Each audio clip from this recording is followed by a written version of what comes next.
கடந்த 2 மாசமா வந்து China importers and reseller meet and greet session அப்படின்னு நம்ம வந்து கண்டக்ட் பண்ணியிருக்கோம். இது எதுக்காகன்னு பார்த்தீங்கன்னா, சைனாலேருந்து இம்போர்ட் பண்ணணும்னு நினைக்கிறவங்க, சைனாலேருந்து ஆல்ரெடி இம்போர்ட் பண்ணிட்டு இருக்காங்க, அதை மேலும் ஸ்கேல் அப் பண்ணணும்னு நினைக்கிறவங்க நிறைய டவுட்ஸ் வச்சிருக்காங்க. ஸோ அதை வந்து ஒவ்வொருத்தருக்கும் பர்சனலாக வந்து கிளாரிஃபை பண்ணுறதை விட சைனா ப்ராடக்ட்ஸை வந்து லைவாக டிஸ்பிளே பண்ணுறோம். சைனா போயிடுறீங்க, உங்களுக்கு ஒரு ப்ராடக்ட் பிடிச்சிருக்கு, பட் அதில் வந்து இந்தியன் கவர்மெண்ட் என்ன குவாலிட்டி கண்ட்ரோலோட செட் பண்ணியிருக்காங்க, இதெல்லாம் அலவுடா, இதுக்கு என்ன டேக்ஸ், இதுக்கு நார்மல் டேக்ஸா, இதுக்கு ஆன்டி டம்பிங் டேக்ஸ் இருக்கா, இதெல்லாம் ஃபர்ஸ்ட் நாங்கள் எஜுகேட் பண்ணுறோம். இந்த கார்கோ வந்து கஸ்டம்ஸில் இருந்து கிளியர் ஆகாது. ஸோ அப்போ எல்லாருக்கும் இன்வெஸ்ட்மெண்ட்டும் லாஸ் ஆகும், டைமும் லாஸ் ஆகும். இது கிளியராக கைட் பண்ணுறது தான் எங்களோட ஃபர்ஸ்ட் வந்து என்னன்னா, நாங்கள் எல்லாருமே ஒரு பேசிக்கான விஷயங்களை ஃபர்ஸ்ட் சொல்லி கொடுக்குறோம். அதாவது நீங்கள் சைனா எப்படி இருக்கும், சைனானா என்ன, சைனா வந்தால் எப்படி இருக்கும், சைனாவில் எப்படிப்பட்ட விஷயங்கள் பிஸ்னஸில் நடக்குது, நீங்கள் வந்து ஒரு ப்ராடக்ட்டும் வாங்க முடியுமா. இப்போ சைனாவில் பார்த்தீங்கன்னா கம்யூனிகேஷனுக்கு WeChatனு ஒரு ஆப் இருக்குது, வாட்ஸ்அப் மாதிரி, அது இன்ஸ்டால் பண்ணி கொடுக்குறது. ஏன்னா அது இன்ஸ்டால் பண்ணுறதுக்கு 2 பேர் வெரிஃபை பண்ணணும். எங்கள் கம்பெனியோட மெயின் யூஎஸ்பியே பார்த்தீங்கன்னா, no MOQ, no minimum order value. அதாவது உங்களுக்கு ஒரு சின்ன ஸ்க்ரூ போல்ட் நட்டு வேணாலும் சரி, ஒரு பெரிய ப்ராடக்டாக இருந்தாலும் சரி, ஒரு ப்ராடக்ட் நம்மளால் பர்ச்சேஸ் பண்ணி இம்போர்ட் பண்ணி உங்களுக்கு டெலிவரி பண்ண முடியும். நம்ம சைடில் பார்த்தீங்கன்னா இன்வெஸ்டர்ஸ் இருக்காங்க. யாராவது ரைட் பர்சன் பிஸ்னஸ் வந்து சீரியஸாக பண்ணுவாங்க, அவங்களுக்கு ஐடியா இருக்குது, உண்மையாக உழைக்க முடியும், நேர்மையாக இருக்க முடியும், அவங்க ஆல்ரெடி ப்ராடக்ட் சூஸ் பண்ணியிருப்பாங்க, ஐடியா சூஸ் பண்ணியிருப்பாங்க, அவங்கக்கிட்ட அந்த கேபிட்டல் முதலீடு மட்டும்தான் இல்லாமல் இருக்கும். ஸோ இந்த முதலீட்டாளரையும் இந்த பிஸ்னஸ் பண்ணுறவங்க 2 பேரும் கனெக்ட் பண்ணி அதை நம்ம ஃபெசிலிட்டேட் பண்ணுறோம். ஆரோஸ் நேயர்களுக்கு வணக்கம். நான் உங்கள் லட்சம். இன்னைக்கு நம்ம கூட யார் இருந்திருக்கான்னு பாத்தீங்கன்னா, சைனா ப்ராடக்ட்ஸ், அதாவது இந்த சைனா ப்ராடக்ட்னாலே நிறைய விமர்சனங்கள் இருந்துச்சு. அதை சார்ந்து நம்ம சேனல்ல ஒரு இன்டர்வியூஸ் வந்து பண்ணோம். நிறைய பாசிட்டிவா, ஓகே இதில் இவ்வளோலாம் பண்ணலாமா, இதில் என்னென்ன விஷயங்கள் இருக்கான்னு சொல்லிட்டு நிறைய விஷயங்கள் வந்து நமக்கு வந்து ஆல்ரெடி ஒரு இன்டர்வியூல வந்து பேசியிருந்தாரு. ஸோ இன்னைக்கு அதை தாண்டி இன்னும் நிறைய விஷயங்கள் வந்து நம்ம அவர்கிட்ட பேச போறோம். ஸோ நம்ம கூட இன்னைக்கு பிரவீன் ப்ரோ தான் இணைஞ்சிருக்காரு. வணக்கம். வணக்கம். எப்படி இருக்கீங்க? நல்லா இருக்கு. ரொம்ப நாள் ஆச்சு. ஆக்சுவலாக லாஸ்ட் டைம் மீட் பண்ணும்போது நிறைய விஷயங்கள் சொன்னீங்க. எனக்கு புதுசா இருந்துச்சு, பாக்குற ஆடியன்ஸுக்கு ரொம்ப புதுசா இருந்துச்சு. ஓகே, சைனா ப்ராடக்ட்ல இவ்வளவு விஷயங்கள் இருக்கு. ஏன்னா ஒரு மித்து நம்ம ஊருக்கு ஆட்களுக்கு இப்பயுமே இருந்துட்டு தான் இருக்கும். இது சைனா ப்ராடக்டா, ஏதாவது ஒரு ப்ராடக்ட் நம்ம வாங்கிட்டு போய் காமிச்சா கூட இது சைனா ப்ராடக்ட்னு சொல்லிட்டு ஒரு மாதிரி நம்மளை வந்து அப்படியே ஒரு மாதிரி மூட் ஆஃப் பண்ணிடுவாங்க. ஆனால் சைனா ப்ராடக்ட்ல இவ்வளவு விஷயங்கள் இருக்கு, அதை வச்சு இவ்வளவு ஏர்ன் பண்ணலாம்னு சொல்லிட்டு நிறைய விஷயங்கள் இருந்துச்சு. ஆனால் இப்போ ரீசெண்டாக அவரோட இன்ஸ்டாகிராம் ப்ரொஃபைல்ல இருந்து எல்லாத்தையும் ஃபாலோ பண்ணும்போது ஒரு செமினார் மாதிரி கண்டக்ட் பண்ணிட்டு இருக்கீங்க, நிறைய விஷயங்கள் பண்ணிட்டு இருக்கீங்க. இப்போ என்ன போயிட்டு இருக்கு, என்ன ப்ராஜெக்ட்லாம் பண்ணிட்டு இருக்கீங்க? இப்போ வந்து கடந்த 2 மாசமா வந்து China importers and resellers meet and greet session அப்படின்னு நம்ம வந்து கண்டக்ட் பண்ணியிருக்கோம். இப்போ பார்த்தீங்கன்னா கோயம்புத்தூர், ஈரோடு, சென்னை 3 இடத்துல நடத்தி முடிச்சிருக்கோம். வர மார்ச் 22 அன்னைக்கு கோயம்புத்தூரில் திரும்ப நடத்த போகிறோம். இது எதுக்காகன்னு பார்த்தீங்கன்னா, சைனாலேருந்து இம்போர்ட் பண்ணணும்னு நினைக்கிறவங்க, சைனாலேருந்து ஆல்ரெடி இம்போர்ட் பண்ணிட்டு இருக்காங்க, அதை மேலும் ஸ்கேல் அப் பண்ணணும்னு நினைக்கிறவங்க நிறைய டவுட்ஸ் வச்சுருக்காங்க. ஸோ அதை வந்து ஒவ்வொருத்தருக்கும் பர்சனலாக வந்து கிளாரிஃபை பண்ணுறதை விட ஒரு இடத்துல வந்து அதை கிளியராக எக்ஸ்பிளைன் பண்ணி சைனா ப்ராடக்ட்ஸை வந்து லைவாக டிஸ்பிளே பண்ணுறோம். எங்களை தாண்டி Amazon experts, e-commerce experts, influencer marketing பண்ணுறவங்க, இன்வெஸ்டர்ஸ், ஆல்ரெடி சைனாலேருந்து இம்போர்ட் பண்ணிட்டு இருக்கிறவங்க, இது எல்லாருமே எக்ஸ்பீரியன்ஸை ஷேர் பண்ணி எல்லாரோட டவுட்ஸையும் ஒரே இடத்துல கிளாரிஃபை பண்ணிக்கலாம். ஏன்னா சைனா ஒரு 2 லட்சம் 3 லட்சம் செலவு பண்ணி போகிறதுக்கு முன்னாடி நிறைய பேருக்கு டவுட்ஸ் இருக்குது. வரப்போகிற கேன்டன் ஃபேருக்கு போய் பார்ட்டிசிபேட் பண்ணுறாங்க, இல்லை சார் என்னால் போக முடியாது, இங்கேருந்து எப்படி ப்ராடக்ட் வாங்குறது, அந்த ப்ராடக்ட் குவாலிட்டியாக இருக்குமா. ஸோ இது எல்லாமே வந்து லைவாக லிட்ரலாக ஒரு ப்ராக்டிக்கல் செஷனாக நம்ம கண்டக்ட் பண்ணிட்டு வரோம். மக்கள்கிட்ட ஒரு அமோக வரவேற்பு கிடைச்சிருக்கு. ஒவ்வொரு ஊர்லேயும் பார்த்தீங்கன்னா 50 பேர் 40 பேர் அந்த மாதிரி கலந்துருக்காங்க. ஸோ கலந்துக்கிட்ட மக்கள் இந்த செஷன் அட்டன் பண்ணதுக்கப்புறம் ஒரு நல்ல கிளாரிட்டி கிடைச்சி எங்களோட சைனா டூர் பேக்கேஜ் ஆகட்டும், கேன்டன் ஃபேர் பேக்கேஜ் ஆகட்டும், அதை புக் பண்ணி வராங்க. ஸோ அப்படி இருக்கும்போது இப்போ இந்த கேண்டம் ஃபயர், சைனா டூர் பேக்கேஜ்லாம் போயிட்டு வந்துடுறாங்கல்ல. ஸோ அந்த இடத்துல வந்துட்டு ஒரு சில ஆட்களுக்கு ஒரு டவுட் இருக்கும், என்ன ப்ராடக்ட்டை சைனாலேருந்து வாங்கிட்டு வந்து இந்தியாவில் விற்க முடியும், என்ன ப்ராடக்ட்டை விற்க முடியாதுன்ற ஒரு கேள்வி இருக்கு. ஸோ நான் இப்போ கேட்குறேன், என்னன்னா சைனாலேருந்து என்னென்ன ப்ராடக்ட் நம்ம கொண்டு வரலாம், ஈஸியாக வந்து இந்தியா கொண்டு வந்துடலாம், இந்த ப்ராடக்ட்டை தயவுசெய்து கொண்டு வர முடியாது, இது யாரும் பை பண்ணி பார்த்தீங்கன்னா என்னென்ன சொல்லுங்க. ஸோ நாங்கள் வந்து இப்போ இந்தியன் கவர்மெண்ட் கஸ்டம்ஸில் வந்து ஒரு ரூல்ஸ் வச்சுருக்காங்க. ஸோ இது அலௌடு, இது அலௌடு இல்லைங்கிறது இதை ஃபஸ்ட்டு வந்து அவங்க ஸ்டடி பண்ணணும். இல்லை சைனா போயிடுறீங்க, உங்களுக்கு ஒரு ப்ராடக்ட் பிடிச்சிருக்கு, பட் அதில் வந்து இந்தியன் கவர்மெண்ட் என்ன குவாலிட்டி கண்ட்ரோல் ஆர்டர்ஸ் செட் பண்ணியிருக்காங்க, இதெல்லாம் அலௌடா, இதுக்கு என்ன டேக்ஸு, இதுக்கு நார்மல் டேக்ஸா, இதுக்கு ஆன்டி டம்பிங் டேக்ஸ் இருக்கா, இதெல்லாம் ஃபர்ஸ்ட் நாங்கள் எஜுகேட் பண்ணுறோம் எங்கள் சைட்லேருந்து. அதாவது ஒரு பொருளை வந்து காசு கொடுத்து வாங்குறதுக்கு முன்னாடி அந்த பொருள் வந்து நம்ம ஊருக்கு கொண்டு போக முடியுமா, கொண்டு போனால் என்ன செலவினங்கள் வரும், shipping, customs duty, landing cost, இதெல்லாமே கிளியராக எக்ஸ்பிளைன் பண்ணுறோம். இப்போ ரீசெண்டாக பார்த்தீங்கன்னா பிஏஎஸ்ன்னு ஃபர்னிச்சர்ஸ்க்கும் போட்டிருக்காங்க, ஈவன் வாட்டர் ஃப்ளாஸ்க், அதாவது சுடுதண்ணி ஊற்றிக்கிற ஃப்ளாஸ்க்குக்கும் போட்டிருக்காங்க. இதெல்லாம் எதுக்குன்னா குவாலிட்டியான பொருள் வந்து இந்தியாவுக்குள்ளே வரணும், எனி கண்ட்ரிலேருந்து வந்தாலும் பிரச்சனை இல்லை அப்படின்னு போட்டிருக்காங்க. கிட்ஸ் டாய்ஸ் எல்லாம் வந்து ரொம்ப ஸ்ட்ரிக்ட்டு. இது எல்லாமே கரெக்டாக ஃபாலோ பண்ணணும். ஏன்னா இந்த காம்ப்ளைன்ஸ் ஃபாலோ பண்ணாட்டி அந்த கார்கோ வந்து கஸ்டம்ஸில் இருந்து கிளியர் ஆகாது. ஸோ அப்போ எல்லாருக்கும் இன்வெஸ்ட்மெண்ட்டும் லாஸ் ஆகும், டைமும் லாஸ் ஆகும். இது கிளியராக கைட் பண்ணுறது தான் எங்களோட ஃபர்ஸ்ட் ஸ்டெப். கிட்ஸ் டாய்க்கு என்ன அதிகமாக ரெஸ்ட்ரிக்ஷன் வருது இப்போ? இல்லை, ரெஸ்ட்ரிக்ஷன் பார்த்தீங்கன்னா பிஐஎஸ். ஸோ அது குவாலிட்டி கண்ட்ரோல் எதுக்குன்னா அது என்ன பொருளால் தயாரிக்கப்பட்டிருக்கு, அது வந்து ஹசார்டஸா, இது வந்து பேட்ரி இருக்குன்னா அந்த பேட்ரி என்ன குவாலிட்டி இருக்கா. இப்போ சில பேர் வந்து பார்த்தீங்கன்னா விலை கம்மியாக இருக்கணுங்கிறக்கா ஒரு குவாலிட்டியான பேட்டரி உள்ளே போட்டுருவாங்க. அது நாளைக்கு வந்து ஒரு பர்ஸ்ட் ஆகலாம், இல்லை ஏதோ ஒரு குழந்தைங்களுக்கு பாதிப்பு ஏற்படலாம். இப்போ பிவிசி பைப் இருக்குல்ல, அந்த மெட்டீரியலில் கிட்ஸ் டாய்ஸ் எல்லாம் சில பேர் செஞ்சு விற்கிறாங்க. ஸோ அப்படிங்கிறப்போ குழந்தை வந்து நாக்கில் படுறப்போ இல்லை தெரியாமல் அது வந்து ஒரு சின்ன பீஸ் கூட வாய்க்குள்ளே போயிட்டு அது பாய்சனஸ் ஆகி இந்த மாதிரி நிறைய விஷயம், அதாவது ப்ராடக்டை ஓவராலாக பார்க்குறாங்க. பட் அந்த ப்ராடக்ட்குள்ளே என்னென்ன விஷயங்கள் இருக்குது அப்படிங்கிறத கவர்மெண்ட் வந்து அதை அனலைஸ் பண்ணி இந்த ப்ராடக்ட் இந்தியாவுக்குள்ளே அலௌடு, இது அலௌடு இல்லை, இதை நீங்கள் கொண்டு வரணும்னா இந்த டெஸ்ட்டெல்லாம் பண்ணி இந்த சர்டிஃபிகேஷன் வாங்கியிருக்கணும் அப்படிங்கிறது ஒரு கிளியராக இருக்காங்க. கிட்ஸுங்கிறது நம்ம எல்லாருக்கும் குழந்தைங்களுக்கு ரொம்ப முக்கியத்துவம் கொடுப்போம். அதனால வந்து கிட்ஸ் ப்ராடக்ட்டை வந்து ரொம்ப ரொம்ப சென்சிட்டிவாக நம்ம ஹேண்டில் பண்ணுறோம். ஸோ அதே மாதிரி சைனாலேருந்து எந்த ப்ராடக்ட் அதிகமாக இந்தியாவுக்கு கொண்டு வரப்படுது இப்போ இருக்க சூழ்நிலையில்? இப்போ எல்லாருமே வந்து furniture, interior decorating products, light, home decor. ஏன்னா எல்லாருமே வந்து பார்த்திங்கன்னா ஒரு ஆயுள் காலத்தில் ஒரு வீடு 2 வீடு புதுசாக கட்டுவாங்க. அப்படிங்கிறப்போ ஒரு ஃபேமிலியாக ஹஸ்பண்ட், ஒய்ஃப், கிட்ஸ் எல்லாருமே சேர்ந்து எனக்கு பெட்ரூம் இந்த கலரில் வேணும், பெட் இந்த மாதிரி வேணும், குழந்தைங்க பெட் இந்த மாதிரி வேணும், வாஷ்ரூம் இந்த மாதிரி வேணும் அப்படின்னு ஒவ்வொரு இடத்தையும் வந்து அவங்க நுணுக்கமாக வந்து வடிவமைப்பாங்க. ஸோ அப்படிங்கிறப்போ அதுதான் மேக்ஸிமம் சைனாலேருந்து பர்சனலாக கொண்டு வரப்படுது. பிஸ்னஸும் சரி, ஃபர்னிச்சர்ஸு, லைட் ஃபிட்டிங்ஸு, அந்த மாதிரி நிறைய வீட்டுக்கு உபயோகப் பொருட்கள் எல்லாமே நிறைய வருது. மொபைல் பார்ட்ஸ், மொபைல் ஆக்சசரிஸ் வருது. எல்லா ப்ராடக்ட்ஸுமே வந்துட்டே இருக்கு. பட் இதுதான் அதிகமாக ஜாஸ்தியாக போயிட்டு இருக்கு. ஸோ அப்படி இருக்கும்போது இப்போ உங்களோட இந்த ஒரு ஈவெண்ட்டில் வந்து பார்த்தீங்கன்னா 50 பேர் கலந்துக்கிறாங்கன்னா, ஸோ அவங்களுக்கு நீங்கள் என்னெல்லாம் வந்து லேர்ன் பண்ணி சொல்லி கொடுத்துட்ருக்கீங்க? இதெல்லாம் நாங்கள் வந்து கட்டாயமாக வந்து சொல்லி கொடுத்துட்ருக்கோம் அப்படின்றதெல்லாம் என்னென்ன சொல்லி கொடுத்துருக்கோம்? இல்லை, ஃபஸ்ட்டு வந்து என்னென்னா நாங்கள் எல்லாருமே ஒரு பேசிக்கான விஷயங்களை ஃபஸ்ட்டு சொல்லி கொடுக்குறோம். அதாவது நீங்கள் சைனா எப்படி இருக்கும், சைனானா என்ன, சைனா வந்தால் எப்படி இருக்கும், சைனாவில் எப்படிப்பட்ட விஷயங்கள் பிஸ்னஸில் நடக்குது, நீங்கள் வந்து ஒரு ப்ராடக்ட்டும் வாங்க முடியுமா, அந்த ஒரு ப்ராடக்ட்டை சாம்பிள் எப்படி ஷிப் பண்ணுறது, பல்காக எப்படி வாங்கணும், எப்படி நெகோசியேஷன் பண்ணணும். இப்போ சைனாவில் பார்த்தீங்கன்னா கம்யூனிகேஷனுக்கு WeChatனு ஒரு ஆப் இருக்குது, வாட்ஸ்அப் மாதிரி. அது இன்ஸ்டால் பண்ணி கொடுக்குறது. ஏன்னா அது இன்ஸ்டால் பண்ணுறதுக்கு 2 பேர் வெரிஃபை பண்ணணும். ஸோ அது இருக்குது. அப்போ பேமெண்ட் மெத்தட்ஸும் பார்த்தீங்கன்னா WeChat, அலிபே, விசா, மாஸ்டர் கார்டெலாம் வேலை செய்யாது. பணம் இங்கேருந்து எப்படி அங்கே அனுப்புறது, அங்கேருந்து எப்படி இங்கே இம்போர்ட் பண்ணுறது, இம்போர்ட் பண்ண பொருளை எப்படி கிளியர் பண்ணி இங்கே செல்லிங் பண்ணுறது, அதாவது ஹோல்சேல் ஆகட்டும், ரீட்டைல் ஆகட்டும். இல்லை இந்தியா இல்லை, நான் வந்து துபாயில் இருக்கேன், ஒமானில் இருக்கேன், இல்லைன்னா யூஎஸில் இருக்கேன், ஆஸ்திரேலியாவில் இருக்கேன், அந்த கண்ட்ரீஸில் எப்படி விற்கிறது. அதாவது ப்ராடக்ட் நீங்கள் இந்தியாவில் தான் இருப்பீங்க, பட் நீங்கள் அதர் கண்ட்ரீஸில் அமேசான்லையோ இல்லை வெப்சைட்லையோ இல்லை வேறு சோஷியல் மீடியாலையோ நீங்கள் விற்க முடியும். அதை எப்படி பண்ணுறது, இந்த மாதிரி ஒரு இன்டெப்த் டிஸ்கஷன். நாங்கள் ஃபஸ்ட்டு ஆரம்பித்தப்போ பார்த்தீங்கன்னா 6 to 9 PM தான் வச்சுருந்தோம் எங்களோட ஃபஸ்ட்டு செஷன். பட் எங்களுக்கு டைமே பத்தல. யாருமே சாப்பிட போகாமல் கூட சார் பேசிகிட்டே இருக்கேன், ஆல்மோஸ்ட் 11 o'clock ஆயிடுச்சு. அதனால் அடுத்து வர செஷன்லாம் என்ன பண்ணிட்டோன்னா 3 மணிலேருந்து 9 மணி வரைக்கும் நாங்கள் கண்டக்ட் பண்ண ஆரம்பிச்சோம். அப்படி இருந்தாலும் எல்லாருக்கும் தனிப்பட்ட டவுட்ஸ், ஏன்னா இது இன்வெஸ்ட்மெண்ட் ரீதியான இருக்காங்க, நிறைய டவுட்ஸ் இருக்குது. சில பேர் ஜாப் எல்லாம் குவிட் பண்ணிவிட்டு பிஸ்னஸ் ஆரம்பிக்க போகிறாங்க, இல்லை பிஸ்னஸ் பண்ணிகிட்டு இருக்கிறோம், இல்லை சார் நான் ஆல்ரெடி இங்கே இருக்கிற ப்ராடக்ட்ஸை பண்ணிகிட்ருக்கேன், இதை விட பெட்டராக எதாவது ஃபைன் பண்ணணும், உங்களோட சர்வீஸ் எப்படி இருக்குன்னு கேட்குறாங்க. இது எல்லாத்தையுமே கம்பைன் பண்ணி அதை அட்டன் பண்ணாங்கன்னா அவங்களுக்கு ஒரு சைனா பற்றின ஒரு ஃபுல் இன்ஃபர்மேஷன் கிடைக்கும். அதே மாதிரி இப்போ அந்த ஜாப்லாம் விட்டுட்டு இந்த மாதிரி பிஸ்னஸ் பண்ணுறாங்கன்னு சொல்கிறீங்க. ஜாபை விடுறதுக்கு பயந்துக்கிட்டோ இல்லை நம்மக்கிட்ட பணம் இல்லை, எனக்கு பிஸ்னஸ் பண்ணணுன்ற ஆசை இருக்குது, ஆனால் என்னால் அடுத்த கட்டத்தை நோக்கி ஓட முடியலன்னு சொல்லி யோசிக்கிறாங்க. ஸோ அவங்களுக்கு ஏதாவது ஹெல்ப்ஃபுல்லான ஒரு விஷயங்கள் இருக்குது? நம்ம சைடில் பார்த்தீங்கன்னா இன்வெஸ்டர்ஸ் இருக்காங்க. ஸோ அப்ராடில் இருக்க என்ஆர்ஐஸ் ஆகட்டும், இந்தியாவில் இருக்கவங்க, அவங்க என்ன கேட்குறாங்கன்னா எங்ககிட்ட மணி இருக்குது, யாராவது ரைட் பர்சன் பிஸ்னஸ் வந்து சீரியஸாக பண்ணுவாங்க, அவங்களுக்கு ஐடியா இருக்குது, உண்மையாக உழைக்க முடியும், நேர்மையாக இருக்க முடியும் அப்படின்னா கண்டிப்பாக நாங்கள் கனெக்ட் பண்ணி விடுறோம். இப்போ ரீசெண்டாக ஒரு 2 பேருக்கு அந்த மாதிரி பண்ணி கொடுத்துருக்கோம். அவங்க ஆல்ரெடி ப்ராடக்ட் சூஸ் பண்ணியிருப்பாங்க, ஐடியா சூஸ் பண்ணியிருப்பாங்க.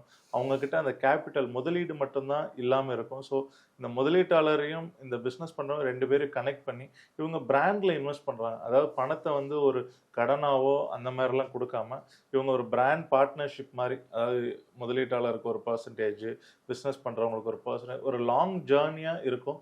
அதை நம்ம ஃபெசிலிட்டேட் பண்ணுறோம். இது ஏன்னா நிறைய பேர் வந்து சைனா வராங்க, சார் எல்லாமே நான் பார்த்துட்டேன், எல்லாமே சூஸ் பண்ணிட்டேன், பட் என்னால் இப்போ தொழில் தொடங்க முடியல, எனக்கு ஒரு 1 லட்சம் ஷார்ட்டேஜ் ஆகுது, எனக்கு ஒரு 2 லட்சம் ஷார்ட்டேஜ் ஆகுது, இல்லை எனக்கு வந்து பணமே இல்லை, எனக்கு ஐடியாஸ் நிறையா இருக்குது, நான் வந்து கண்டிப்பாக ஜெயிச்சிருவேன் அப்படின்னு நினைக்கிறாங்க. ஸோ அதெல்லாம் தாமதப்படுத்தக்கூடாது அப்படிங்கிறக்காக இந்த இனிஷியேட்டிவ் நம்ம எடுக்கிறோம். ஸோ அதே மாதிரி இப்போ உங்களோட அந்த சைனா ட்ரிப் அப்படின்றதுல என்னெல்லாம் கொண்டு வந்திருக்கீங்க, அதுக்குள்ள என்னெல்லாம் ஃபெசிலிட்டிஸ் இருக்கு, வரவங்களுக்குலாம் என்னெல்லாம் நன்மைகள் இருக்கு இப்போ அதுக்குள்ள? இப்போ சைனா ட்ரிப்புன்னு எடுத்துட்டாலே ஃபர்ஸ்ட் வந்து வீசா. இப்போ ரீசெண்டாக சைனா கவர்மெண்ட் வந்து வீசா ஸ்ட்ரக்சரையே மாற்றிட்டாங்க. அதாவது ஃபஸ்ட்டு ஆன்லைன் அப்ரூவலுக்கு அப்புறம் தான் வீசா கிடைக்கும். நிறைய பேர் வந்து பார்த்தீங்கன்னா ஃபேக்கான இன்விடேஷன் லெட்டர் கொடுத்து வீசா எடுத்துகிட்டு இருந்தாங்க. இதனால் வந்துட்டு அந்த பாஸ்போர்ட் வந்து ஒரு வருஷம் 2 வருஷம் பேன் ஆகிற மாதிரிலாம் நிறைய பேருக்கு ஆயிருக்கு. ஸோ அதனால் எங்களுக்கு ஆல்ரெடி கம்பெனிஸ் 3 இருக்குது சைனாவில். அதுலேருந்து ஒரிஜினல் இன்விடேஷன் லெட்டர் கொடுத்து அவங்களுக்கு வீசா வாங்கி கொடுக்குறோம். அடுத்து எங்கள் ட்ரிப்பில் வரப்போ சைனா ஏர்போர்ட்டில் இறங்குறதுலேருந்து திரும்பி கிளம்புற வரைக்கும் எல்லாமே நம்ம டேக் கேர் பண்ணிக்கிறோம். அதாவது ரூம் ஆகட்டும், எங்களோட ரெஸ்டாரண்ட்லேருந்து சாப்பாடு ஆகட்டும், எங்களோட கார்ஸ் இருக்குது ஓனா சைனாவில். அப்புறம் ஹோட்டல்ஸில் இருந்து காலைல அவங்கள வெளியே கூட்டிகிட்டு போகிறது, ஹோல்சேல் மார்க்கெட்டு, ஃபேக்ட்ரி, அவங்க ஷாப்பிங் பண்ணுறது, இல்லை பல்க் பர்ச்சேஸ் பண்ணுறது, எல்லாமே கூட இருந்து நம்ம வந்து பண்ணி கொடுக்குறோம். ஸோ நெக்ஸ்ட் டைம் அவங்க சைனா வரப்போ அவங்களே தானாக எல்லா விஷயம் பண்ண முடியும். என்னென்ன ஹெல்ப் வேணுமோ எல்லாமே சைனாவை பற்றின கிளியர் கைடன்ஸ் கொடுத்துறோம். புல்லட் ட்ரெயினில் கூப்பிட்டு போகிறோம், ஒரு ரிவர் க்ரூஸ் கூப்பிட்டு போகிறோம், கேன்டன் டவர் கூட்டிகிட்டு போகிறோம். இப்போ ரீசெண்டாக பார்த்தீங்கன்னா எல்லாரும் வந்துட்டு என்னது 7 நாள் ட்ரிப் ஆர்கனைஸ் பண்ணுறீங்க, ஃபுல்லாக பிஸ்னஸாக இருக்குது, அதுவே கொஞ்சம் ஸ்ட்ரெஸ்ஸாக இருக்குது, ஒரு என்டர்டெயின்மெண்ட் வேணும்னு கேட்டாங்க. சரி பக்கத்தில் ஒரு ஹாலிடே ஸ்பாட் இருக்குது, அங்கே பார்த்தீங்கன்னா ஒரு கிளாஸ் பிரிட்ஜு, வாட்டர் ஃபால்ஸ் எல்லாம் இருக்குது, அங்கே நம்ம கூட்டிகிட்டு போக ஆரம்பித்தோம். இப்போ நம்மளை பார்த்து நிறைய பேர் அங்கே கூட்டிகிட்டு போகிறாங்க. இப்போ வரப்போகிற மே மாதத்தில் வந்து பார்த்தீங்கன்னா ஃபீமேலுக்கான எக்ஸ்க்ளூசிவ் ட்ரிப் ஆர்கனைஸ் பண்ண போகிறோம். ஏன்னா நிறையா வீட்டில் இருக்க பெண்கள் வந்து கூட யார் வராங்க அப்படின்லாம் கேட்குறாங்க. ஸோ அதனால் 100% ஃபீமேல் ட்ரிப்பும், இன்னொன்று வந்து பார்த்தீங்கன்னா ஃபேமிலி ட்ரிப்பு, அதாவது பிஸ்னஸ் கம் ஃபேமிலி ட்ரிப், அது great wall of China, Shanghai, Disneyland எல்லாம் பார்க்குற மாதிரி. ஏன்னா ஸ்கூல் லீவெல்லாம் வருது நம்ம ஊரில், மே மாதம் எலெக்ஷன்லாம் முடிஞ்சு எல்லாரும் ஒரு ஸ்ட்ரெஸ் ரிலீஃபாக எங்கேயாச்சும் போகணும்னு யோசிச்சுட்டு இருக்கவங்களுக்கு இது ஒரு வரப்பிரசாதமாக இருக்கும். எல்லாம் கேட்டே இருக்காங்க. அவங்களுக்கு என்னென்னா, சார் நானும் பிஸ்னஸை பார்த்துருவேன், ஃபேமிலியும் கிட்ஸும் வந்து அவங்களுக்கான என்டர்டெயின்மெண்ட்டும் பார்த்துருவாங்க, ப்ளஸ் ஷாப்பிங், சைனானாலே ஷாப்பிங் வந்து பண்ணலாம். ஸோ அந்த பிளான் இருக்குது. ஸோ கண்டிப்பாக புக்கிங் ஸ்டார்ட் ஆயிருச்சு, இனி நல்லா போயிட்டு இருக்கும். ஆனா ஒரு யோசனை இருக்கும்ல, சைனா ஃபுட், சைனால நம்ம எப்படி சாப்பிட போறோம், என்ன சாப்பிட போறோம், அந்த யோசனைகள் நம்ம ஊர் ஆட்களுக்கு இருக்கு. எங்க போனாலும் நம்ம ஊர் சாப்பாடை தேடுறதா நம்ம மக்களோட ஒரு இது. என்ன சாப்பாடு சாப்பிட்டாலும் நைட் ஆனா எனக்கு ஒரு இட்லி தோசை கிடைச்சா போதும், மத்தியானம் எனக்கு ஒரு கர்ட் ரைஸ் இருந்தா போதுன்ற ஒரு நிலைமைக்கு வந்துருவாங்கல்ல. சைனால இந்த ஃபுட் சார்ந்து என்னென்ன பண்ணிட்டு இருக்கு? ஃபுட்டு வந்து பார்த்தீங்கன்னா எனக்கு வந்து பர்சனலாக ஓனர் 2 ரெஸ்டாரண்ட் இருக்குது. ஸோ அதில் வந்து south Indian, north Indian food எல்லாமே கொடுக்குறோம். நாங்கள் சில பேரை வந்து சைனீஸ் ஃபுட்டை ட்ரை பண்ண சொல்லுவோம். பட் அவங்க ஒரு நேரம் சாப்பிட்டு இல்லை எனக்கு ரசம் கிடைக்குமா, எனக்கு சாம்பார் கிடைக்குமா, புளிக்குழம்பு கிடைக்குமா, அதுதான் வந்து கேட்குறாங்க. அது இல்லைன்னா பிரியாணி, தோசை, இட்லின்னு சொல்லி. ஸோ எங்களோட டூரில் வரவங்களுக்கும் இல்லை எங்ககிட்ட வரவங்க எல்லாருக்குமே வந்து பார்த்தீங்கன்னா சவுத் இந்தியன் ஒரு நார்த் இந்தியன் என்ன ஃபுட்டு வேணுனாலும் அவங்களோட சாய்ஸ் படி ப்ரொவைட் பண்ணிடுறோம். ஈவன் த்ரூ த டே, இப்போ வெளியே எங்கே போகிறாங்க, அவங்களுக்கு ஃப்ரூட்ஸ் வேணும், ஜூஸ் வேணும், காஃபி வேணும், ஸ்நாக்ஸ் வேணும், ஃபுட்டில் வந்து நாங்கள் வந்து காம்பன்சேஷன் எதுவுமே காம்ப்ரமைஸ் எதுவும் பண்ணுறதில்ல. என்ன ரீசன்னா, தமிழர்கள் விருந்தோம்பல் தான் நம்மளோட முதல் பண்பு. அதையும் தாண்டி இந்த ஃபுட்டு நல்லா இருந்தாலே அவங்க மீதி இருக்க ஒர்க்கை வந்து ஃபோக்கஸ்டாக, ரிலாக்ஸ்டாக பண்ணுறாங்க. ஏன்னா அவங்க சரியாக சாப்பாடு கிடைக்காட்டி அவங்களுக்கு ஒரு ஹெட்டேக்கு, அன்கம்ஃபர்ட்லாம் இருக்கும். ஸோ அதனால் ஃபுட்டு வந்து நம்ம பண்ணிடுறோம். இன்கேஸ் வந்து எங்ககிட்ட வரல, அவங்க வேறு டூரில் வராங்க, இல்லை அவங்க தனியாக வராங்கன்னா அவங்க தங்கியிருக்க ஹோட்டலுக்கும் சரி, இல்லை கேன்டன் ஃபேர் காம்ப்ளெக்ஸ், இல்லை கேன்டன் ஃபேர் நடக்கிற இடத்துல கூட நம்ம ஃபுட்டை வந்து டெலிவர் பண்ணுறோம். எவ்ரிடே லஞ்ச் அவங்க ஒரு நாள் இல்லை ஃபியூ டேஸ் முன்னாடி கூட ப்ரீ புக் பண்ணிடலாம். இதையும் தாண்டி வந்து பார்த்தீங்கன்னா தமிழர்கள் இல்லை இந்தியர்கள் இந்த கேன்டன் ஃபேர் வரவங்களுக்கு ஒரு பிஸ்னஸ் நெட்வொர்க்கிங் டின்னர் மாதிரி ஆர்கனைஸ் பண்ணுறோம். கேன்டன் ஃபேரில் ஃபேஸ் 1, ஃபேஸ் 2, ஃபேஸ் 3 இந்த 3 ஃபேஸ்லேயும் ஏதோ ஒரு நாளை வந்து நம்ம ஃபிக்ஸ் பண்ணி அதுக்கான ரெஜிஸ்ட்ரேஷன்ஸும் நம்ம ஈவெண்ட்டில் ஸ்டார்ட் ஆயிருச்சு. வந்து எல்லாரையும் ஒரே இடத்துல மீட் பண்ணி அவங்க எப்படி ஷிப்பிங் பிளான் பண்ணுறது, சோர்சிங் பிளான் பண்ணுறது, பேமெண்ட் பிளான் பண்ணுறது, எல்லாருக்கும் ஒரு பாலமாக இருக்கலாம்னு பிளான் பண்ணியிருக்கோம். எல்லாருக்கும் மெயினாக சொல்கிற ஒரே விஷயம், நீங்கள் சைனாலேருந்து பிஸ்னஸ் பண்ணணும்னு நினைக்கிறீங்களா, நீங்கள் இந்தியாவில் இருந்தாலும் சரி சைனா வந்தாலும் சரி எல்லாத்தையும் உங்களோட நேமில் பண்ண பாருங்கள். அதாவது நீங்கள் ஒரு இம்போர்ட் எக்ஸ்போர்ட் கோட் எடுத்து நீங்கள் ஜிஎஸ்டி வச்சுருப்பீங்க, அடுத்து இம்போர்ட் எக்ஸ்போர்ட் கோட் எடுங்க, அதில் எப்படி பண்ணணும் நீங்கள் ட்ரை பண்ணுங்கள். ஒரு சின்ன ஷிப்மெண்ட்டாக ட்ரை பண்ணுங்கள், இல்லை பெரிய ஷிப்மெண்ட் ட்ரை பண்ணுங்கள். உங்களாலேயே பண்ண முடிஞ்சதுன்னா நீங்கள் யாரையும் தேடி போக வேண்டியதில்லை. எங்களோட கம்பெனி பண்ணுற மெயினான விஷயம், நாங்கள் எல்லாருக்கும் ட்ரெயின் பண்ணுறோம். நீங்கள் எங்ககிட்டயே தான் ஷிப்பிங் பண்ணணும்னு அவசியம் இல்லை. அதே மாதிரி இப்போ நிறைய பேருக்கு பிஸ்னஸ் பண்ணணுன்ற ஆசை இருக்கும். இப்போ நீங்கள் சொன்ன மாதிரி ஏதோ தப்பான ஒரு தூண்டுதலின் பேரில் போயிட்டு நீங்கள் லோன் எடுத்துருங்க, நீங்கள் வெளியே போய் 10 லட்ச ரூபாய்க்கு லோன் எடுத்துகிட்டு வந்துருங்க, கண்டிப்பாக பண்ணிடலாம், நம்ம வந்து ஜெயிச்சிடலான்ற மாதிரி சொல்லி ஏதோ ஒரு மோகம் காட்டிடுறாங்களே. நீங்கள் சொல்லுங்கள், கையில் இவ்வளோ அமௌண்ட் இருந்துச்சுன்னா இந்த பிஸ்னஸ்க்குள்ளே இறங்குங்க. உங்ககிட்ட உங்களோட முதலீடு யாரையும் நம்பி இருக்கக்கூடாது. அது லாஸ் ஆனால் கூட அது உங்களோட காசாக மட்டும் தான் இருக்கணும் தவிர்த்துட்டு திருப்பி அதை லாஸ் ஆனதை சரி பார்க்கறதுக்கு இன்னொரு கடன் வாங்காமல் இருக்கணும். எதாக இருந்தாலும் ப்ளஸ்ஸாக இருந்தாலும் மைனஸாக இருந்தாலும் உங்களோட அமௌண்ட்டை தான் இருக்கணும்னா கையில் அதிகபட்சமாக எவ்வளோ அமௌண்ட் இருந்தால் இந்த பிஸ்னஸ்க்குள்ளே வர முடியும்? குறைஞ்சது சைனா பிஸ்னஸ்ங்கிறப்போ ஒரு 5 to 10 லட்ச ரூபா தேவை. என்னன்னா இப்போ 5 லட்ச ரூபா உங்ககிட்ட இருக்குன்னா ஒரு 2 லட்ச ரூபா 3 லட்ச ரூபாய்க்கு ப்ராடக்ட் வாங்குறீங்க, மீதியை வந்து நீங்கள் மார்க்கெட்டிங்க்கு செலவு பண்ணணும். ஒரு வெப்சைட் ஆகட்டும், ஒரு சோஷியல் மீடியா ஆகட்டும், மெட்டா ஆடு, கூகுள் ஆடு, இல்லை இன்ஃப்ளூயன்சர் கேம்பெயின். இப்போ ரீசெண்டாக பார்த்தீங்கன்னா மற்ற கம்பெனிஸ் மூலமாக பண்ணவங்க ஒருத்தர் இடத்த விற்று பொருளில் இன்வெஸ்ட் பண்ணியிருக்காரு, அது கஸ்டம்ஸில் கூட்ஸ் மாட்டி அவங்களுக்கு வந்து லாஸ் ஆயிருச்சு. இன்னொருத்தர் வந்து நகை அடமானம் வச்சு, இல்லை personal loan, credit card loan, இந்த மாதிரியெல்லாம் வந்து ஒரு ஆசை வார்த்தையினால அவங்க போய் ஓகே இது ஒரு மாதத்தில் திருப்பிடலாம், இல்லை 2 மாதத்துல இந்த கடனை கட்டிடலாம், நிறைய போய் மாட்டிடுறாங்க. நான் என்ன சொல்கிறேன், கடன் வாங்கி தயவுசெய்து இந்த பிஸ்னஸ் பண்ணாதீங்க. அப்படி கடன் வாங்கி பண்ணணும்னு நினச்சிங்கன்னா அதுக்கு ஒரு இன்வெஸ்டரை நீங்கள் சேர்த்துக்குங்க. ஸோ அதே மாதிரி நீங்கள் சொன்னீங்க ஆரம்பத்தில் இந்த கஸ்டம்ஸில் போயிட்டு ஏதாவது இஷ்யூ ஆகிடும். கஸ்டம்ஸில் என்ன இஷ்யூ ஆகிடும்னா பே பண்ணி தான் வாங்குறாங்க, அங்கேருந்து ப்ராடக்ட்ஸை பே பண்ணி தான் வாங்குறாங்க. அவங்க அங்கேருந்து எல்லாமே கரெக்டான இதில் தான் கொண்டு வந்திருப்பாங்க. இல்லைனா அங்கே இருக்க ஆட்களே சொல்லிடுவாங்க இந்த ப்ராடக்ட் வந்து இந்தியாவுக்குள்ள வந்துச்சுன்னா இந்த மாதிரி கஸ்டம்ஸில் இஷ்யூ ஆகும்னு சொல்லிட்டு. ஆனால் எந்த ஒரு இதுவுமே இல்லாமல் லாஸ்ட் மினிட்ல போயிட்டு இந்த கஸ்டம்ஸ் வந்துட்டு இந்த மாதிரி பிரச்சனை ஆகுது, கஸ்டம்ஸ் கிட்ட போய் மாட்டிக்கிச்சுன்னு சொல்கிறதுக்கான காரணம் என்ன? அப்படி என்ன ஆயிரும் அந்த இடத்துல? இல்லை, இது கஸ்டம்ஸ் மாற்றுறதுங்கிறது இந்த காமனான விஷயம் ஏன் வருதுன்னா, அதாவது பொதுவாக ஒரு வெளிநாட்டில் வந்து பொருள் வாங்குறாங்க, 1 லட்ச ரூபாய்க்கு வாங்குறாங்கன்னா இந்த நிறைய இடையில இருக்கிற ஏஜென்ட்ஸ் என்ன பண்ணுறாங்கன்னா அந்த பொருளை வந்து குறைச்சி மதிப்பிடுறாங்க. அதாவது 50% கம்மியாவோ இல்லை 70% கம்மியாவோ. இப்போ கஸ்டம்ஸ்லலாம் பார்த்தீங்கன்னா ரீசெண்டாக சாட் ஜிபிடி வரைக்கும் ஏஐ சாஃப்ட்வேர்ஸ் வரைக்கும் யூஸ் பண்ணுறாங்க. அதாவது ஒரு பொருள் நீங்கள் கொண்டு வர்றீங்க, நீங்கள் அந்த பொருளுக்கான பர்பஸ் ஒன்று சொல்கிறீங்க, சார் நான் ஒரு தண்ணி கேன் கொண்டு வந்திருக்கேன், அதை வச்சு நான் குடிக்க போகிறேங்கிறீங்க. இல்லை இது வேறு பர்பஸ்க்காக இது யூஸ் ஆகுது, அதை நீங்கள் மறைச்சிடுறீங்க, இதனோட வேல்யூ ஜாஸ்தி. ஒரு யோகா மேட் வந்து ஒரு 500 ரூபாய்க்கு விற்குதுன்னா வெறும் 5 ரூபா இன்வாய்ஸ் போட்டு இம்போர்ட் பண்ணுறாங்க. அதாவது கவர்மெண்ட்டுக்கு டேக்ஸ் நம்ம கம்மியாக கட்டணுங்கிறதுக்காக ரொம்ப குறைச்சி வேல்யூ போடுறாங்க. அந்த வேல்யூ போடுறப்போ கண்டிப்பாக அந்த அதிகாரிகள் கண்டுபிடிக்கிறப்போ அதுக்கான ஃபைன், பெனால்ட்டி மற்றும் அந்த டேக்ஸை வந்து ரிவைஸ் பண்ணுறப்போ இது ரொம்ப ஸ்ட்ரக்அப் ஆயிடும். இப்போ வந்து ஒரு கண்டெய்னர் வந்து இந்தியாவுக்குள்ளே வருதுன்னா 15 days ஃப்ரீ ஸ்டோரேஜ் கொடுப்பாங்க. அந்த 15 நாளுக்குள்ளே நீங்கள் கிளியர் பண்ணாட்டி டெய்லியும் அந்த ஸ்டோரேஜுக்கான பெனால்ட்டி வந்துகிட்டே இருக்கும். இதே ஏர்போர்ட்டில் வந்துச்சுன்னா ஆஃப்டர் 24 hours டெய்லி டிமரேஜ் வந்துகிட்டே இருக்கும். லட்சங்கள்ல எல்லாம் வரும். இப்போ நீங்கள் 1000 கிலோ கொண்டு வரீங்கன்னா நீங்கள் டெய்லி 10,000 ரூபா எல்லாம் ஃபைன் வரும். இது எங்கே போய் ஏறும்? இது ப்ராடக்ட் காஸ்ட்டை வந்து ஏற்றிட்டே போகும். அப்போ நீங்கள் அந்த ப்ராடக்டை வெளியே விற்க முடியாது. ஸோ அதே மாதிரி இப்போ ரீசெண்டாக வந்து பார்த்தீங்கன்னா தொடர்ந்து ஒரு மாதமாக வந்து இந்த போர் அப்படின்ற ஒரு விஷயம் வந்து ரொம்ப பெருசாக பேசப்பட்டு வருது, ரொம்ப பெருசாக போயிட்டு இருக்குன்றனால ஸோ இந்த ஒரு சில விஷயங்கள் வந்து சைனாவில் இருக்க இந்த ஒரு வணிகத்தையோ இந்த வியாபாரத்தையோ வந்து பாதிக்குது. அதாவது கண்டிப்பாக சைனாவில் வந்து பார்த்தீங்கன்னா இந்த கல்ஃபில் இருக்கிற போர்னால நிறைய பேர் வந்து துபாய், அபுதாபி, தோஹா இந்த விமான நிலையங்கள் மூலம் வெளிநாட்டிலேருந்து, அதாவது அந்த மிடில் ஈஸ்ட் பகுதியை தவிர நிறைய யூரோப்பியன்ஸ், அமெரிக்கன்ஸ் வந்து அதை டிரான்சிட் ஏர்லைனாக பயன்படுத்துவாங்க. அதனால் க்ரௌடே இல்லை. அதாவது சைனீஸ் நியூ இயர் வந்து பிப்ரவரி லாஸ்ட்டில் முடிஞ்சு ரீஓப்பன் ஆனதுக்கப்புறம் பார்த்தீங்கன்னா இப்போது மார்ச்சில் வந்து ஒரு 20 நாள் கிட்ட நம்ம வந்துட்டோம், க்ரௌடே இல்லை. நிறைய பேர் வந்து மிடில் ஈஸ்ட் பீப்புளை எதிர்பார்த்துட்டு இருக்கிறாங்க. ஏன்னா அரபிக் வந்து நிறைய ஸ்பெண்ட் பண்ணுவாங்க, நிறைய பர்ச்சேஸ் பண்ணுவாங்க. இந்தியன்ஸ் மற்ற கண்ட்ரி பீப்புளெலாம் வந்து ஃப்ரீயாக வந்து போகிறாங்க.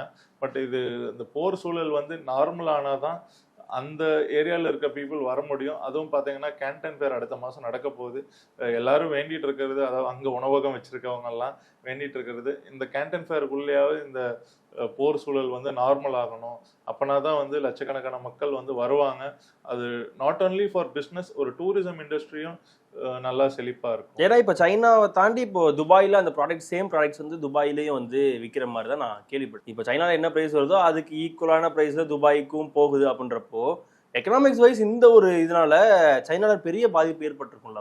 இப்போ ஷிப்பிங் வந்து டோட்டலாக வந்து சஸ்பெண்ட் பண்ணியிருக்காங்க. அதாவது இங்கேருந்து கண்டெய்னர்ஸ் எதுவும் போகிறதில்ல, ஷிப் எதுவும் வந்து அந்த கல்ஃப் ஏரியாவுக்கு போகிறதில்ல, ஃப்ளைட் எல்லாமே ஹை ஆயிருச்சு.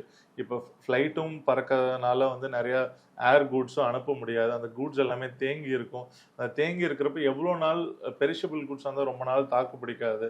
இது ரொம்ப ஒரு சிக்கலான சுச்சுவேஷனாக இருக்குது. ஏன்னா இதுக்கு முன்னாடி வந்து அமெரிக்கா வந்து லாஸ்ட் இயரில் வந்து டேரிஃப் ஹையாக போட்டிருந்தாங்க சைனாவில். அப்பவும் வந்து இந்த மாதிரி கூட்ஸ் வந்து நிறைய நாள் தேங்கி இருந்தது. இந்த போர் சூழல்னால வந்து ஷிப்பிங் காஸ்ட்டும் அதிகமாயிருச்சு. ஸோ இது எல்லாமே நார்மலானால் மட்டும்தான் நமக்கும் வந்து அந்த பாதிப்பு இருக்குது. இந்த ஷிப்பிங் காஸ்ட் ரைஸ் ஆனால் நமக்கும் அந்த பாதிப்பு இருக்குது. இப்போ கஸ்டமர்ஸ் என்ன நினைக்கிறாங்கன்னா, நாங்கள் டாலர் விலை ஏறிடுச்சு, இல்லை சைனீஸ் கரன்சி விலை ஏறிடுச்சுன்னு சொல்கிறப்போ அவங்க என்ன சொல்கிறாங்க, இல்லை சார் விலை கம்மியாகட்டும் வாங்கிக்கலாம். பட் ஃபேக்ட்ரிஸ் அப்படி பண்ண முடியாது. ஏன்னா விலை கம்மியாகிற வரைக்கும் அவங்க உற்பத்தியை நிறுத்த முடியாது. ஸோ எல்லாமே வந்து அட்ஜஸ்ட் பண்ணி போயிட்டே இருக்கும். ஏன்னா ஒரு 6 மாதத்துக்கு முன்னாடி சைனா கரன்சி 12 ரூபா இருந்தது. இன்னைக்கு 2 ரூபா கிட்ட உயர்ந்து 14 ரூபா வரைக்கும் வந்துடுச்சு. இது போர் சூழல்னால வந்து பார்த்தீங்கன்னா எலக்ட்ரானிக்ஸு, மற்ற பெட்ரோலியம் பை ப்ராடக்ட்ஸோட ப்ராடக்ட்ஸ் எல்லாமே விலை ஜாஸ்தி ஆயிடுச்சு. இங்கே மட்டும் இல்லை, சைனாலையும் சேர்த்து. இது நார்மலானதான் பெட்டராகும்னு நினைக்கிறேன். ஓகே, ஸோ கடைசி ஒரே ஒரு கேள்வி சார், என்னன்னா இப்போ ப்ராடக்ட்ஸ் எப்படி வாங்கணும், எப்படி சேல் பண்ணணும், அதில் என்னென்ன இஷ்யூ இருக்குது, எவ்வளோ இன்வெஸ்ட் பண்ணணும் எல்லாம் சொல்லிட்டீங்க. ஸோ உங்களோட இந்த டூர் ட்ராவல், அந்த டூர் ட்ரிப், அந்த பேக்கேஜாக இருக்கட்டும், இல்லை நீங்கள் அடுத்து நடத்த போகிற இந்த ஒரு அந்த ஒரு மீட்டிங்ஸ் அந்த விஷயங்களாக இருக்கட்டும், இது எல்லாத்தையும் ஜாயின் பண்ணணும், நான் இன்னும் இதில் கலந்துக்கணும், நானும் சைனா வரணும், நான் அதில் எப்படி பார்ட்டிசிபேட் பண்ணணும்னு சொல்லி நிறையா மக்களுக்கு ஒரு கேள்வி இருக்குங்க. ஸோ அவங்க இதில் எப்படி கலந்துக்கணும்? எங்களோட இன்ஸ்டாகிராம், யூடியூப், ஃபேஸ்புக் எல்லாத்துலேயுமே எங்களோட காண்டாக்ட் நம்பர்ஸ் இருக்குது. எங்களோட கம்பெனியோட காண்டாக்ட் நம்பர்ஸ், அதில் காண்டாக்ட் பண்ணி அவங்க ரெஜிஸ்டர் பண்ணி கலந்துக்கலாம். இப்போ டூரு, கேன்டன் ஃபேர் அட்டன் பண்ணாலும் அவங்களுக்கான ஸ்பெஷல் பேக்கேஜஸ் வச்சுருக்கோம். இப்போ சைனா கேன்டன் ஃபேருக்கு ஸ்பெஷலாக 55,000 ஒரு பேக்கேஜ் வச்சுருக்கோம். 1 lakhல வந்து ஒரு ஃபுல் ப்ரீமியம் பேக்கேஜ் வச்சுருக்கோம். பிஸ்னஸ் டூர்ஸ் எல்லாம் பார்த்தீங்கன்னா 90,000 to 1 lakh வச்சுருக்கோம். இப்போ வரப்போகிற அந்த holiday plus business tour, family packages எல்லாம் வந்து லான்ச் பண்ணிகிட்டு இருக்கோம். கண்டிப்பாக எங்களை காண்டாக்ட் பண்ணால் அவங்க புக் பண்ணி ஒரு பீஸ்ஃபுல்லான ட்ரிப்பை வந்து மேற்கொள்ளலாம். நிறைய பேருக்கு வந்து வீடியோ கால் மூலமாகவும் சைனாலேருந்து பொருள் வாங்கித்தோம். இப்போ லேடிஸ் எல்லாம் நிறையா ஃபேஷன் ஜுவல்லரி வந்து எனக்கு 50,000 வேணும், 1,00,000 வேணும்னு கேட்குறாங்க. ஸோ அதுக்காக நம்ம ஸ்டாஃப் வந்து அங்கே போய் நேராக வீடியோ கால் பண்ணி அப்போவே அவங்களுக்கு வந்து பர்ச்சேஸ் பண்ணி கொடுக்குறோம். ஸோ எங்களால் என்னென்ன சர்வீசஸ் பண்ண முடியுமோ, சைனாலேருந்து இந்தியாவுக்கு, தாய்லாண்ட்லேருந்து இந்தியாவுக்கு, நேபாளிலேருந்து இந்தியாவுக்கு எல்லாமே நம்ம மக்களுக்காக சேவை செஞ்சுட்டு வரோம். சார் அதே மாதிரி இப்போ உங்களோட அந்த ஒரு கம்பெனியில் வந்து பார்த்தீங்கன்னா இது ஒரு பிஸ்னஸ் சார்ந்து மட்டும் இருக்கா, இல்லை நான் வந்து மொத்தமாக லம்பாக தான் ப்ராடக்ட்ஸ் வந்து நம்ம வந்து வாங்க முடியும், நீங்கள் இவ்வளோ தான் வாங்க முடியுன்ற மாதிரி இருக்கா, இல்லை ஒரு சிங்கிள் ப்ராடக்ட் எனக்கு வாங்கணும், எனக்கு ஒரே ஒரு பீஸ் மட்டும் வேணும், எனக்கு ஒரு ஃபோன் வேணும், இல்லை எனக்கு இங்கே அங்கே இருக்க ஒரே ஒரு எலக்ட்ரானிக் ஐட்டம் மட்டும் வேணும்ன்றா அதையும் நீங்கள் வாங்கி கொடுப்பீங்களா? இப்போது கண்டிப்பாக எங்கள் கம்பெனியோட மெயின் யூஎஸ்பியே பார்த்தீங்கன்னா no MOQ, no minimum order value. அதாவது உங்களுக்கு ஒரு சின்ன ஸ்க்ரூ, போல்ட் நட்டு வேணுனாலும் சரி, ஒரு பெரிய ப்ராடக்டாக இருந்தாலும் சரி, ஒரு ப்ராடக்ட் நம்மளால் பர்ச்சேஸ் பண்ணி இம்போர்ட் பண்ணி உங்களுக்கு டெலிவரி பண்ண முடியும். இல்லை நான் ஆல்ரெடி வந்து ப்ராடக்ட் எல்லாம் பார்த்துட்டேன், நானே பேமெண்ட் பண்ணிட்டேன், நீங்கள் ஷிப்பிங் மட்டும் பண்ணி தரீங்களா? கண்டிப்பாக பண்ண முடியும். சைனா தவிர்த்து தாய்லாந்து, நேபாளில் இருந்தும் நம்ம இம்போர்ட் பண்ணி கொடுத்துருக்கோம். சில பேர் தாய்லாண்ட்லேருந்து எனக்கு ஒரு தைலம் வேணும், எனக்கு ஒரு மருந்து வேணும், இல்லை ஒரு பியூட்டி க்ரீம் வேணும், ஈவன் ஒன்று இருந்தால் கூட பிரச்சனை இல்லை, ஒரே ஒரு தைல பாட்டில் இருந்தாலும் அதை வாங்கி கொடுத்துருவோம். ஆமாம் ஆமாம் ஆமாம். என்ன ரீசன்னா இப்போ வந்து அவங்களுக்கு வந்து பல்காக தேவைப்படாது, இல்லை நம்மளும் வந்து அந்த பல்காக இம்போர்ட் பண்ணி நமக்கு ஒரு யூஸும் இருக்காது. ஏன்னா நம்ம அதை போய் சேல் பண்ணணும், அதுக்கான மார்க்கெட்டிங் பண்ணணும். அதனால் எங்ககிட்ட மெயினான விஷயமே no MOQ, no minimum order value. அவங்களுக்கு வந்து பண்ணி கொடுக்குறோம். பல்காக இருந்தாலும் பண்ணி கொடுக்குறோம், இந்த மாதிரி சிங்கிள் யூனிட்டாக இருந்தாலும் பண்ணி கொடுக்குறோம். அதே தவிர்த்து எங்கள் வெப்சைட் wintracinc.comல நிறைய புது புது ட்ரெண்டிங்கான ஐட்டம் சைனாவிலேருந்து நாங்கள் சோர்ஸ் பண்ணி, அதாவது ஒரு ஐட்டம் புதுசாக லான்ச் ஆகுதுன்னா அதை வாங்கி மார்க்கெட்டிங் பண்ணி எங்கள் வெப்சைட்டில் விற்கிறோம். அதையும் வேணுங்கிறவங்க ஆர்டர் பண்ணிக்கலாம். இல்லை புதுசாக ஒரு பொருள் இருக்குன்னா அதை ஆர்டர் பண்ணாங்கன்னா ஒரு 15 days to 20 daysல நம்ம அதை இம்போர்ட் பண்ணி அவங்களுக்கு டெலிவரியும் பண்ணி ஸோ கொடுத்தோம். அவங்களுக்கு என்ன வேணுமோ அதை உங்களோட வாட்ஸ்அப் நம்பருக்கோ இல்லை உங்களுக்கு ஃபோன் பண்ணி எனக்கு இந்த இது வேணும்னு சொல்லி அந்த இமேஜ் காமிச்சாலே நீங்கள் அதை வந்து அங்கே இருக்கா இல்லையான்றதை பார்த்து சொல்ல முடியுமா இப்போ? ஆமாம் ஆமாம் ஆமாம் ஆமாம். எங்கள் இமேஜ் அவங்க கிட்ட கேட்போம், இல்லாட்டி லிங்க் கேட்போம், இல்லை எங்கே அந்த பிராண்டு நேமு. இப்போ வந்து பார்த்தீங்கன்னா சைனாவில் வந்துட்டு இங்கிலீஷில் ஒரு பேர் இருக்கும், சைனீஸில் ஒரு பேர் இருக்கும். ஸோ அதனால் ஃபோட்டோ அவங்கக்கிட்ட வாங்கிக்குவோம். ஏன்னா ப்ராடக்ட் வந்து அவங்க கேட்குறதும் இல்லை நம்ம சோர்ஸ் பண்ணுறதும் மாறுதல் வரக்கூடாதுன்னு சொல்லி. அதனால் பர்ஃபெக்டாக அவங்களுக்கு 1:1 கரெக்டாக அவங்க தேவையை வந்து பூர்த்தி. ஸோ அதே மாதிரி ஒருவேளை அங்கேருந்து வர ப்ராடக்ட் உடஞ்சிருக்கு, இல்லை எனக்கு இந்த ப்ராடக்ட் வந்து ஒழுங்காக வந்து டெலிவரி ஆகலை, சைனாலேருந்து வந்திருக்கு, எனக்கு டெலிவரி பண்ணுற இடத்துல ஏதாவது இஷ்யூ இருக்குன்னா அதை நீங்கள் எப்படிலாம் என்ன பண்ணி? இப்போ வந்து சில பேர் வந்து வேறு இடத்துல வாங்கிட்டு எங்ககிட்ட வராங்க, சார் எனக்கு வாரண்டி இஷ்யூ இருக்குது, அந்த சைனா செல்லர் வந்து அந்த ப்ராடக்டை திரும்ப சைனாக்கு கொண்டு வந்து கொடுத்தா தான் வேறு பீஸ் கொடுப்பேன்னு சொல்கிறாரு. ஸோ அதையும் வந்து நம்ம வந்து ஒரு ஹெல்பிங் மைண்டோட சைனாக்கு அந்த ப்ராடக்டை அனுப்பி அவங்களுக்கான ரீப்ளேஸ்மெண்ட்டை வாங்கி பண்ணி கொடுக்குறோம். இப்போ நாங்கள் விற்கிற எல்லா ப்ராடக்ட்ஸுக்குமே வந்து வாரண்டி நாங்கள் தான் பொறுப்பு. அதாவது 1 yearக்கு வாரண்டி நாங்கள் கொடுக்குறோம், நாங்கள் இம்போர்ட் பண்ணி டெலிவர் பண்ணுற ப்ராடக்ட்ஸுக்கு. அதுவும் இல்லாமல் இப்போ தவறுதலாக ஏதோ உடஞ்சிருச்சு, இல்லை ஏதோ ஒரு மிஸ் ஆயிடுச்சு, ஒரு சின்ன ஸ்க்ரூ மிஸ் ஆயிடுச்சு, இல்லை ஒரு ஆக்சரி மிஸ் ஆயிடுச்சுன்னா அதை நாங்களே எங்களோட சொந்த செலவில் வாங்கி அவங்களுக்கு டெலிவர் பண்ணிடுறோம். எங்களோடது வந்து உங்களோட டோர் ஸ்டெப், அதாவது வீட்டு, அலுவலகம், இல்லை ஃபேக்ட்ரி, எந்த முகவரி நீங்கள் கொடுக்குறீங்களோ அது வரைக்கும் சேஃப் அண்ட் செக்யூராக கொண்டு வருது. ஏன்னா எங்களோட கூட்ஸ் எல்லாமே இன்ஷூர்டு தான். இடையில ஏதாவது டெலிவரிக்கு முன்னாடி டேமேஜ் ஆயிருந்ததுன்னா நாங்கள் வந்து ப்ராடக்டை ரீப்ளேஸ் பண்ணி கொடுத்துருவோம். ஸோ அதை தாண்டி வெளியே இருக்கிறதுல ஏதாவது பிரச்சனைனாலுமே அதையும் மாற்றி கொடுத்துருவீங்க. வெளியே வேறு யாராவது வாங்கியிருந்து அதில் ஏதாவது பிரச்சனை வந்து அதை நீங்கள் ரீப்ளேஸ் பண்ணி தரதுனால அதையும் பண்ணி கொடுத்துருவீங்க இப்போ? ஆமாம். இப்போ எல்லாருமே பெரும்பாலும் எலக்ட்ரானிக்ஸ் வாங்குறாங்க. ஸோ அப்போ எலக்ட்ரானிக்ஸ் ஏதோ ஒரு ஃபால்ட் ஆகும், இல்லாட்டி இவங்களே ஏதோ ஒரு டிஃபெக்ட் உருவாக்கலாம், ஏதோ ஒரு மிஸ்ஹேண்டலிங்கில். அதை கண்டிப்பாக நம்ம வந்து சரி பண்ணி கொடுக்குறோம். இது ஃபோன் உடஞ்சிருச்சு, லேப்டாப் உடஞ்சிருச்சு, இல்லை ஹார்ட் டிஸ்க் கரப்ட் ஆயிருச்சு, அதாவது இந்தியாவில் சரி செய்ய முடியல, ஒரு சிப் லெவல் பண்ணணும், இல்லை மதர் போர்டு லெவல் பண்ணணும், அதை அங்கே பண்ணி தர முடியுமா அப்படின்னு. ஒருத்தர் ஐஃபோன் உடைச்சிருந்தாரு, இங்கே ஒரு சர்வீஸ் கேட்டால் 50,000 சொல்லியிருந்தாங்க, சைனாவில் 10,000 தான் ஆச்சு. ஸோ அவர் நமக்கு ஒரு சர்வீஸ் சார்ஜ் ஒரு 3,000 to 5,000 கொடுத்தாரு. ஸோ எல்லா விதமான சர்வீசஸும் அவங்க கஸ்டமர் என்ன கேட்குறாங்க, சைனா, தாய்லாந்துலேருந்து உங்களுக்கு என்ன சேவை தேவைப்படுதோ எங்களோட ஸ்கோப்பில் பண்ணித்தரோம். Okay okay sir, thank you.